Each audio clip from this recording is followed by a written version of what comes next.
for those who keeps thinking all the time. Story To Stop Overthinking. Buddhist story. In a small village, nestled in the lush mountains of Japan, there lived a young man named Kaito. Kaito had a brilliant mind, but it was a double-edged sword. His thoughts were like a turbulent river, constantly churning with worries, plans, and questions. He couldn't stop thinking, and this had taken a toll on his well-being. Kaito's mind was a ceaseless stream of concerns about the future, regrets from the past, and a never-ending search for meaning. He sought guidance from various teachers and scholars, but no one could help him find peace. Kaito heard of a renowned Zen master, Soshin, who was said to have the wisdom to stop the endless whirlwind of thoughts. Filled with hope, Kaito embarked on a journey to meet the master.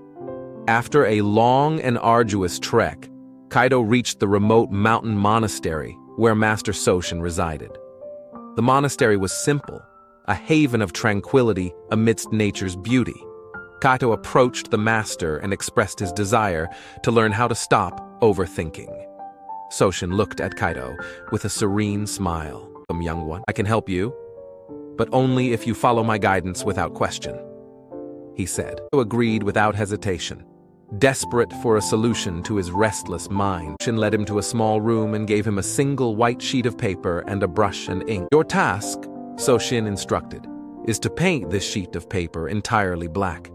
Paint it until not a single speck of white is visible. Kaito was puzzled, but willing to comply. He dipped his brush in the ink and started painting the paper with determination. Hours turned into days, and days into weeks. Kaito tirelessly painted, covering every inch of the paper with black ink. He was determined to succeed, to show the master that he could complete the task. Weeks turned into months, and Kaito's fingers were sore, his body ached, and his mind was on the verge of breaking. Still, the sheet of paper was far from entirely black. Kaito felt defeated, on the verge of tears, and approached Soshin. Master, I've been painting for months, but the paper is still not entirely black. I don't think I can do this, he confessed. Soshin gazed at Kaito with compassion and said, Kaito, the task I gave you is impossible. You cannot make this paper entirely black, just as you cannot stop your mind from thinking. It is the nature of the mind to think, just as it is the nature of this paper to have white space. Finally understood. He had been striving for an unattainable goal, just as he had been trying to silence his ceaseless thoughts. Soshin continued, trying to stop your thoughts. Learn to observe them without attachment. Your thoughts are like the white space on this paper, and like the black ink.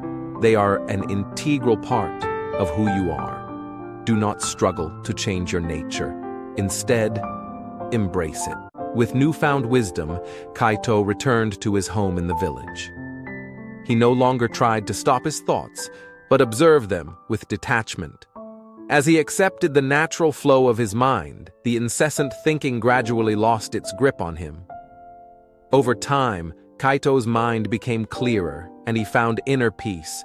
He shared the wisdom he had gained from Master Soshin with the villagers, helping many of them overcome their own struggles with overthinking. In time, Kaito became known as a wise and compassionate teacher, guiding others to embrace their thoughts without letting them control their lives. He realized that it wasn't about stopping the mind from thinking, but about understanding and accepting the thoughts that arose. The story of Kaito and Master Soshin serves as a profound reminder that we should not strive to stop our thoughts, but learn to coexist with them. Like the white space on the paper, our thoughts are an inherent part of who we are. Embracing them and observing them without attachment can lead to the peace and clarity we seek. Thanks for watching, and subscribe to your channel. Enlighten yourself.